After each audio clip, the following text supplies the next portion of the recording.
Bom dia, pessoal. Bem-vindos à nossa aula de hoje, dia 10 de 6 de 2021, tá? Como vocês haviam me cobrado ontem, eu trouxe uma revisão de ciência para vocês, tá? Para que vocês possam ficar mais tranquilos aí com relação e tranquilas com relação à prova. Então, prestem atenção na revisão e estudem, tanto pelo livro quanto por essas questões, tá? Vamos lá, temos aí uma primeira pergunta falando sobre um hormônio específico, tá? E perguntando o que se trata esse hormônio, o que ele é, tá? Então, primeira pergunta aí, o que é a testosterona? Quer dizer o quê? Que na prova provavelmente terá uma questão que aborda esse assunto. É claro que não vai estar perguntando o que é, tá? O contexto onde essa pergunta ela vai aparecer é outro, mas ainda assim vocês precisam conhecer a definição exata para saber É a um. alternativa correta. Posso dizer o que é? Oi? Posso dizer o que é? Pode ler aí. Resumidamente. Tio, Pode ler é pra aí. escrever isso no caderno, né? Quem quiser escrever no caderno ou printar a tela, pode escrever para estudar depois, tá? Muito importante. Mas você fala tudo resumido, sem precisar de ler. Não, tem que ler o que está aí na tela, tá? É dado para ler. Quero não. Vamos lá, quem quer participar? Quem não quiser, eu vou seguindo, tá? Eu vou ler, vai. Eu nunca leio online. Só que eu vou ler pouco.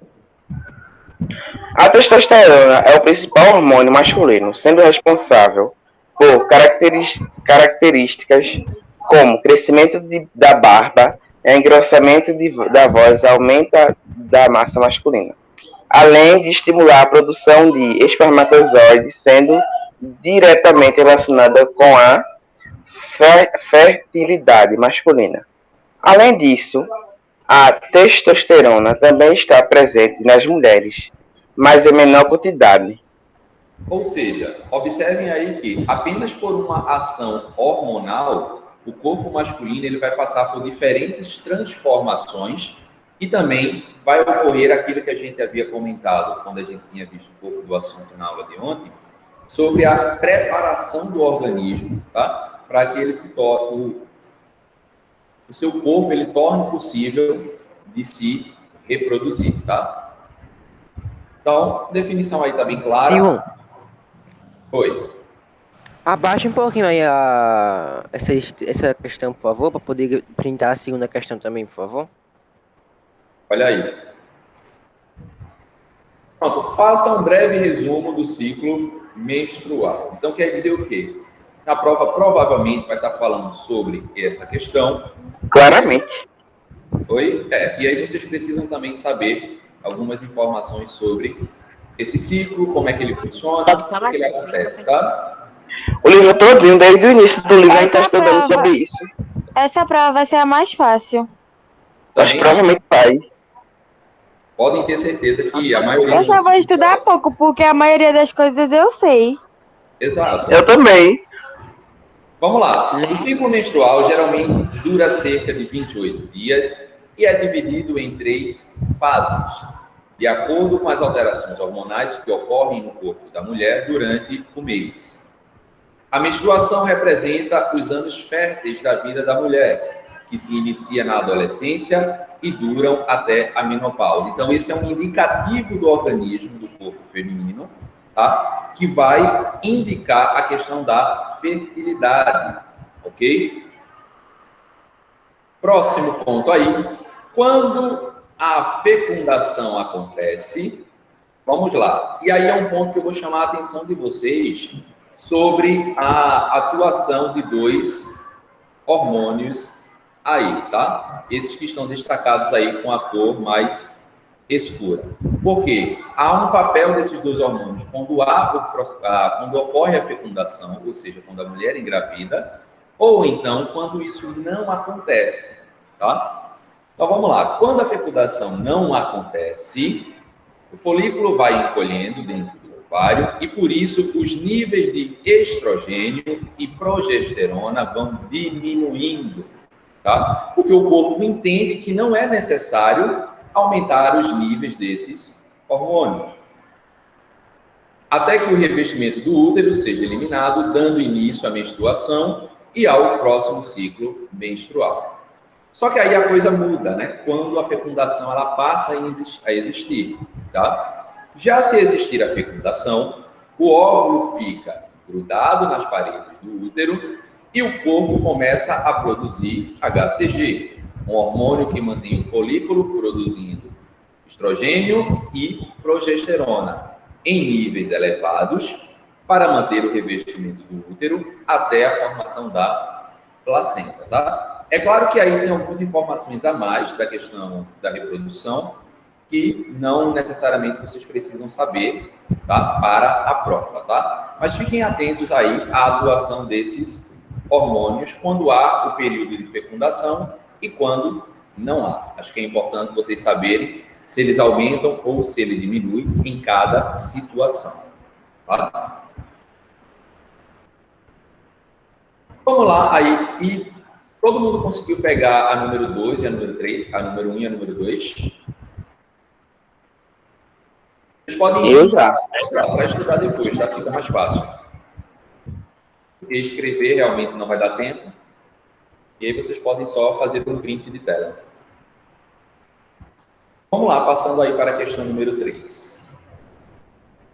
É um pouquinho grande, mas é importante que vocês compreendam. O que é hormônio? A definição, tá? O que são os hormônios? Então, as glândulas endócrinas, que são aquelas que produzem substâncias que são lançadas diretamente no sangue, essas substâncias químicas são chamadas de hormônios, tá? Os hormônios são essenciais para o funcionamento do corpo humano, como a gente tinha visto lá na primeira questão, falando sobre a testosterona, atuam regulando a função de outras células, diferentemente de outras substâncias, como aquelas que estão presentes nos alimentos, por exemplo. Elas são capazes de manter a sua ação por tempo mais prolongado, tá? Apesar de ser liberado no sangue e atingir uma grande quantidade de células, elas atuam apenas nas células-alvo. Então, ou seja, um determinado tipo de hormônio, ele tem uma célula específica que vai atuar e que vai utilizar aquele hormônio para o seu funcionamento, tá? Não é que ele serve para o corpo inteiro. Existem células ou célula específica que vai utilizar. Isso não significa que determinada célula só será estimulada ou inibida pela ação de um hormônio específico, tá? Isso também pode acontecer. Mas, no geral, existem as células de preferência, tá? Printem aí que eu vou descer um pouco mais a tela. Na membrana de cada célula-alvo, existe um receptor hormonal. Uma proteína, ou seja, a estrutura externa da célula, tá? Vão ser compostas de proteínas que vão ser receptores para atrair aquele hormônio que está presente ali na corrente sanguínea, tá? Capaz de se ligar ao hormônio. Cada receptor se combina com um determinado hormônio, ou seja, é uma ligação específica. É importante destacar que, caso o hormônio esteja em grande quantidade na corrente sanguínea, a célula poderá diminuir o número de receptores em sua membrana. Ou seja, não necessariamente porque nós temos uma grande disponibilidade de um determinado hormônio, que as células vão querer usar tudo aquilo ali que está disponível, tá? Ela, às vezes, não precisa de tudo aquilo. E aí, ela mesma vai ter a função de bloquear a recepção daqueles hormônios em excesso que estão presentes no nosso corpo, tá? Só que, em caso de diminuição, ou seja, de falta daquele hormônio, as células vão ter uma atuação um pouco diferente. Elas vão aumentar a quantidade de receptores em sua membrana para poder captar mais hormônios, ok? E assim permitir o seu adequado. Dessa questão aí, é importante que vocês saibam, tá? A definição do que seria o hormônio e como, basicamente, ele acontece, tá? Que está explicado aqui no segundo parágrafo da questão número 3, tá? Então, fiquem atentos a isso aí. Vamos lá para a questão número 4.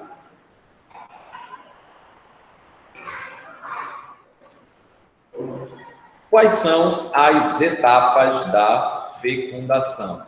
Então, ou seja, uma questão aí que vocês precisam saber sobre a questão das etapas da fecundação é justamente o processo que há no caminho que as células reprodutoras masculinas vão percorrer até encontrar as femininas e ocorrer o processo de fecundação, tá? Eu não trouxe essa questão aí em texto para vocês, porque eu achei mais interessante trazer a partir do uso de imagens.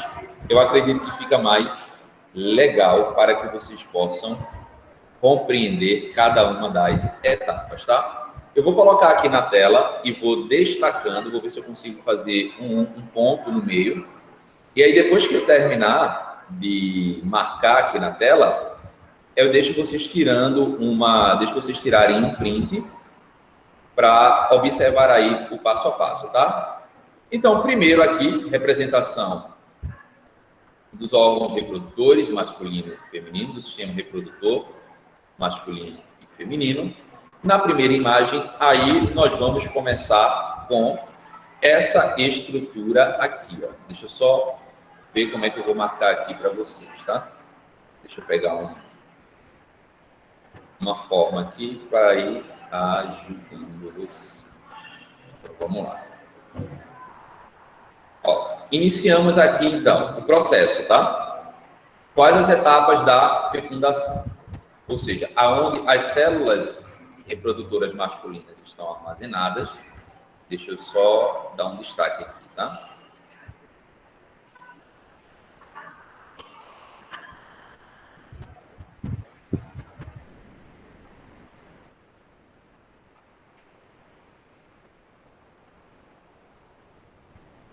Ok, melhorou.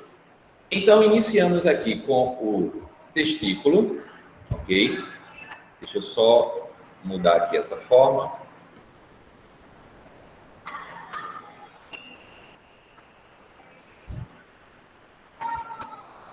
Vocês podem ir anotando isso aí no nome no caderno, tá? Como vocês não têm a imagem, iniciamos aqui, ó. Tá? Primeira etapa, ok? Já na segunda etapa aí, nós vamos ter, ou seja, passaremos aqui para essa segunda estrutura, conhecida como epidídimo, tá? Ok? Depois do epidídimo, vamos aí para o ducto deferente, aqui em cima. Depois do ducto deferente, nós vamos aí para ducto ejaculatório, aqui, tá? Vão observando para cada onde as setas estão indicando, tá? Para vocês observarem como é o caminho à estrutura, ok? Depois, 4 aí na verdade, né? Depois agora nós vamos para a uretra. Observem aqui, esse é o caminho que vai percorrer, tá?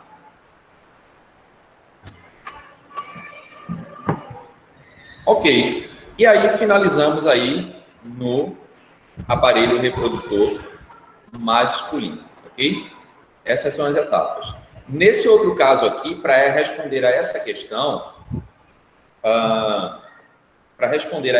aí, vocês não precisam atentar-se aos outros nomes aqui, as outras estruturas, tá? Basta apenas focar nessas aí que eu dei o destaque por esses retângulos aí azuis, ok? Vamos seguindo aí.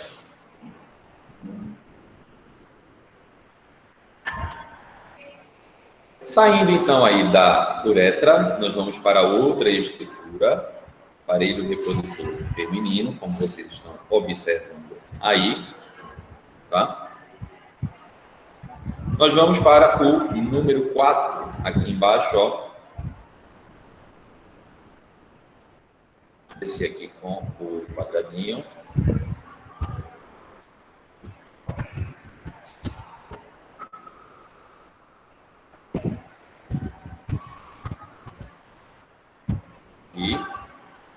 vagina. Na sequência, nós vamos aí para o útero.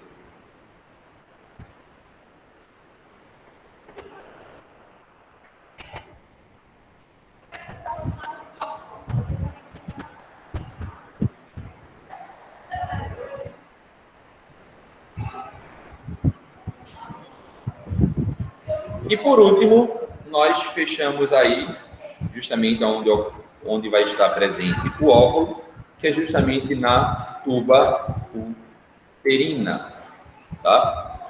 Então, essas são as etapas do processo de fecundação, ok? Lembrem-se de cada um desses. Lembrem-se de cada uma dessas estruturas, tá? É importante que vocês saibam o passo a passo. Ó, vou deixar aí na tela para que vocês printem novamente, quem não tinha printado a tela, tá? Observem aí. Vamos aí para a quinta questão, então. O que são, então, os combustíveis fósseis? A gente sai um pouco agora dessa questão ligada à reprodução, tá? E a células e hormônios. E nós vamos aí falar alguns pontos sobre combustíveis fósseis. Então, vamos lá. O termo fóssil significa... é dado aos restos e vestígios de plantas e ou animais que se encontram em camadas terrestres anteriores ao atual período geológico. Então, são aí restos de animais e vegetais de muitos longos anos, tá? Os combustíveis fósseis originam-se exatamente por meio da decomposição lenta de seres vivos, animais e vegetais, ao longo de milhares de anos, tá? Esses restos de matéria orgânica foram sendo soterrados em camadas profundas da crosta terrestre, preservando o oxigênio. E ocorreu a sua decomposição, por serem submetidos à ação de bactérias, pressão e calor. E exemplos aí de combustíveis fósseis são o petróleo, o gás mineral, o carvão mineral e o gás natural, ok? Printem aí essa questão para a gente poder seguir e vamos para a sexta. Pronto. Sexta questão. Faça uma breve caracterização do petróleo.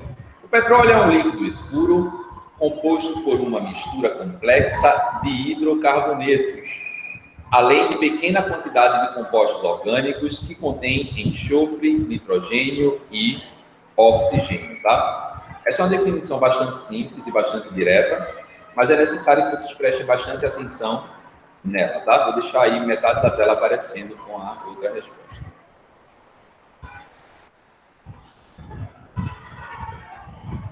Vamos lá. Ele é um combustível fóssil, como a gente já havia falado anteriormente, mais utilizado atualmente, tá? O seu refinamento por meio da destilação fracionada origina várias frações ou misturas de compostos orgânicos com quantidades próximas de carbono que compõem derivados do petróleo. Estes podem ser utilizados de diferentes formas, tá? Ou seja, o petróleo, ele deriva de diferentes outros componentes, diferentes outras substâncias, tá? Desde combustíveis em geral, até mesmo produtos que nós utilizamos no nosso dia a dia, ou até mesmo cosméticos. O que são fontes de energias renováveis? Cite alguns exemplos. Então, vocês precisam saber a definição do que é e também saber citar os exemplos, tá? Fontes de energias renováveis são recursos naturais considerados inesgotáveis e usados para a geração de energia. Essas fontes energéticas renováveis trazem diversas vantagens em seu uso, pois agridem minimamente o meio ambiente, ou seja, poluem menos, e se comparado a fontes convencionais de energia, como, por exemplo, aquelas que a gente viu lá em cima, tá?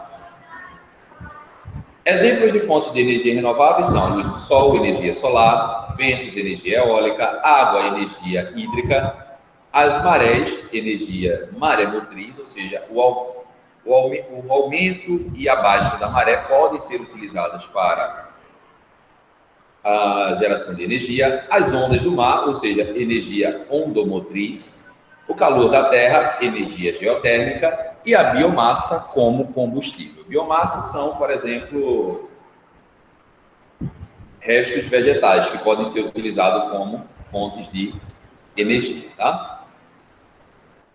Oitavo, o que é a cadeia alimentar? O que são consumidores primários e secundários? Então, a cadeia alimentar, também chamada de cadeia trófica, tá? Lembrem esse nomezinho aqui, que é muito importante, para que vocês não achem que é uma coisa diferente. Deixa eu só marcar ele aqui. Pode ser definida como uma sequência linear e de transferência de matéria e energia dentro de um ecossistema, tá? Na qual é possível observar uma sequência de organismos servindo de alimento para outros. Então, a cadeia alimentar é isso. Nós vamos ter aqueles organismos que servem de alimentos para os outros, tá? Até aí, nenhuma surpresa. Essa transferência sempre se inicia por um produtor e finaliza por um decompositor, sendo essa transferência unidirecional, tá? Vamos lá. Vamos brincando aí, que essa é um pouco grande e vocês precisam saber tudo isso. Componentes da cadeia alimentar.